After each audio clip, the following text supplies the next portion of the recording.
देव की जिंदगी में चल रहा तूफान अब धीरे धीरे शांत होता दिख रहा था। लेकिन किसे पता था कि इस शांति के पीछे एक और बड़ा भूचाल छिपा बैठा है। आखिरकार देव ने वह सच बता ही दिया।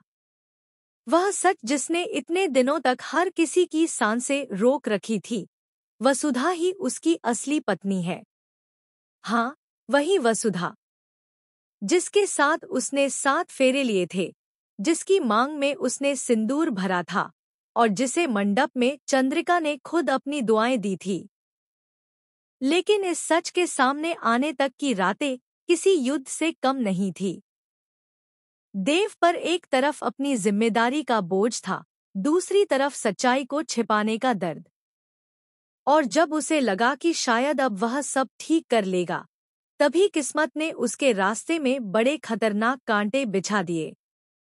करणवीर, वह शातिर इंसान जिसकी आंखों में सिर्फ बदला और घिनौनी चालें तैरती रहती थी। उसने देव को धमकी दी थी, अगर नंदिनी से शादी नहीं की तो मैं हनुमंत को खत्म कर दूंगा। सोचिए, एक तरफ देव का प्यार और उसका अतीत, दूसरी तरफ एक इंसान की जान का खतरा। देव को मजबूरन चुप रहना पड़ा। लेकिन भगवान देर करते हैं, अंधेरा नहीं रहने देते। धीरे धीरे सच अपने आप सामने आने लगा। हनुमंत सुरक्षित घर लौट आया। अविनाश भी खतरे से बच निकला। और नंदिनी भी अब मौत की उस इनविजिबल दीवार से बाहर थी, जिसमें करणवीर ने उसे धकेल दिया था।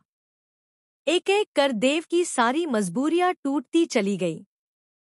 और जब सच का रास्ता बिल्कुल साफ हो गया, तब देव ने बिना एक पल गंवाए चंद्रिका के सामने अपने दिल का बोझ रख दिया। वसुधा मेरी पत्नी है। मैंने उसी से शादी की थी। आप ही ने हमें मंडप में आशीर्वाद दिया था, माँ। हम आपको बताना चाहते थे, लेकिन हालात।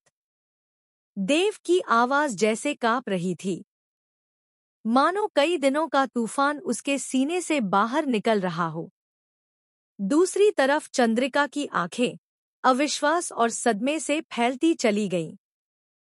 उसे यकीन ही नहीं हो रहा था कि जिसके लिए वह सारे रिश्ते जोड़ने में लगी रही, वह रिश्ता तो पहले ही किसी और के नाम लिखा जा चुका था।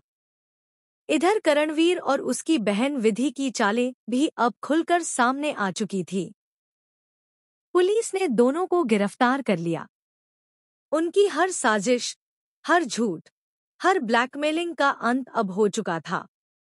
अब जब सारे रास्ते साफ हो गए, जब डर और धोखे की सारी दीवारें गिर चुकी थी, तब देव और वसुधा का असली रिश्ता एक बार फिर दुनिया के सामने आने